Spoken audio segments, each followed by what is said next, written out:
Hey everybody, this is Mark, and today I'm going to walk you through all the steps that I take to spray paint a project like this. In this case, I've got this two-layered floral letter C. I'm going to show you how to prime it, how I dry it quickly, and then how I spray paint it, and I'm even going to show you how to ombre or blend two colors together. Through this, I'll be painting this C, and then I'll move to another letter because I'm already working on several of these at the same time, but all the principles will be the same. So first of all, let's jump over to the paint booth and I'll show you how I prime it. All right, step number one is priming. Hopefully you can hear me over the exhaust fans we got going on here. I've got my two letters laid out here on some cardboard in our paint booth, and I'm using what we always use is Rustoleum filler primer. Some of them say automotive primer, some of them don't. I've never figured out the difference between a couple of these that are very, very similar. Some of these say filler and sandable, some don't, but I found that they all work just fine for me. So shake it up, of course. I'm gonna get it going a little bit on the back wall there. And then we're just gonna go ahead and prime it as evenly as we can. I don't worry about putting on too much because unless you're just really crazy about it, it doesn't really matter. Don't let it pool up in any one place as you're going, but other than that, this is all just fine.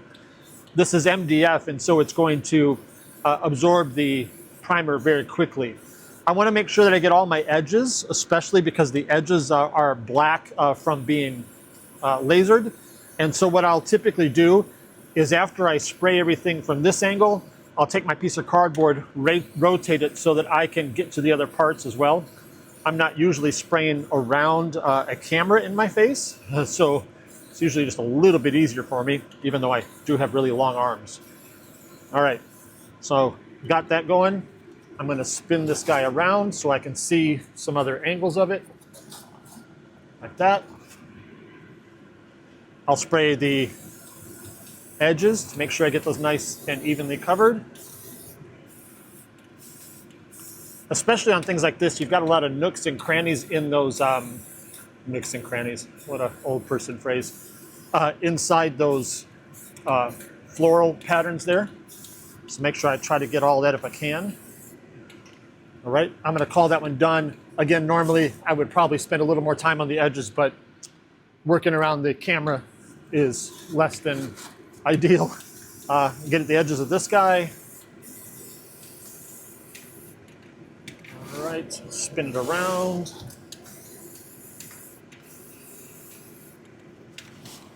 I know this is riveting TV here.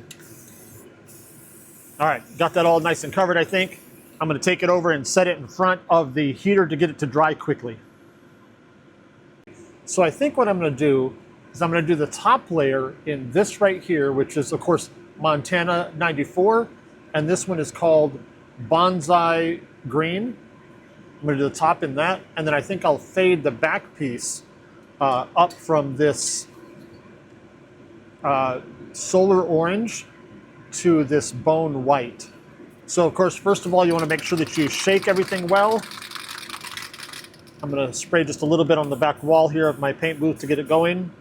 And then I'm going to work about 8 inches away, do some small sprays like this until I get everything covered.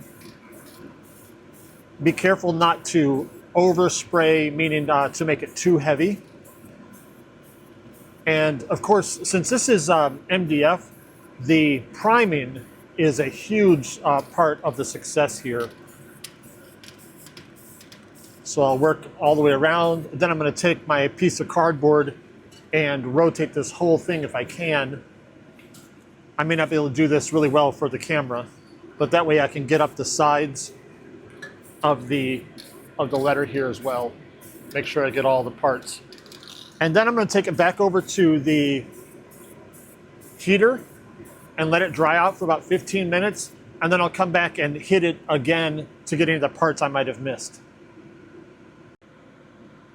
Now we're back for the back piece. And again, I'm using the solar orange and the bone white.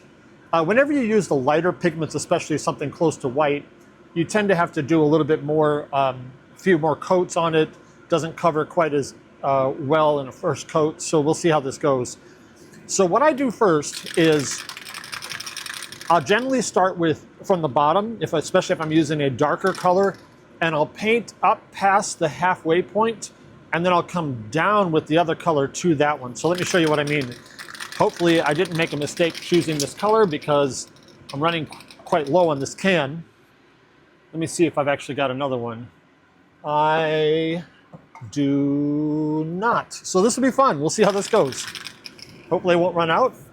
Otherwise, I'll just have to use another color, which will be even more fun.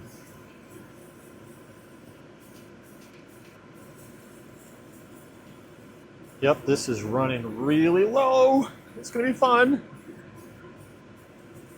All right, so I've got it up past the halfway point. I'm gonna go ahead and make sure I get the sides also, because I want, when seen from the side, I wanna make sure that the fade also comes down on the sides as well. And so I got past the halfway point there. Okay, good. All right, ooh, that is dangerously low. Let's come back with the bone white. Spray a little bit on the back wall there, get it going. And I'm gonna try to cover a full coverage on the top, and I'm gonna start fading away as I come down to about here and see how it goes.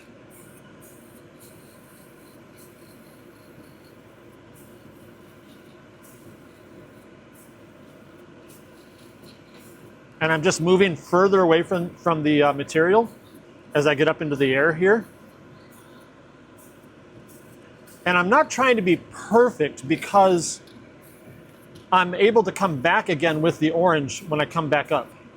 So that looks pretty good like that. And now I'm gonna grab what little I have left of my orange and try to kind of even up this fade here. I'm about a foot away now, and I'm just dusting. And I think I'm good with that. So I'm gonna let that dry in front of the heater, and I'll be back in about 10 minutes to show you the results.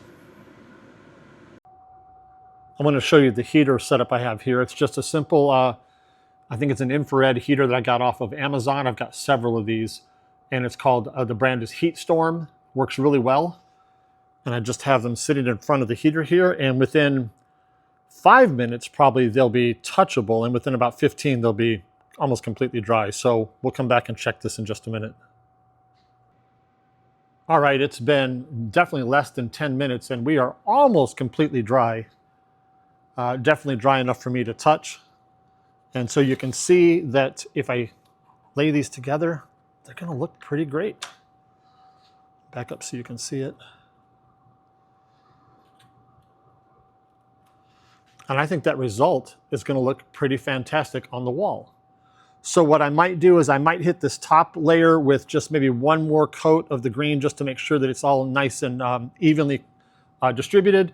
And I might use a clear sealer on this one, I'm not sure. I don't typically do that, so I may not. But that blend came out really, really nice. And that's how easy it is from start to finish to do a project like this. I definitely have certainly less than 20 minutes of painting, including dry time from start to finish when I've got a heater going. And certainly you can do this all in a morning, given that you have a room that's not cold and that kind of thing. Really easy to do, and it looks great.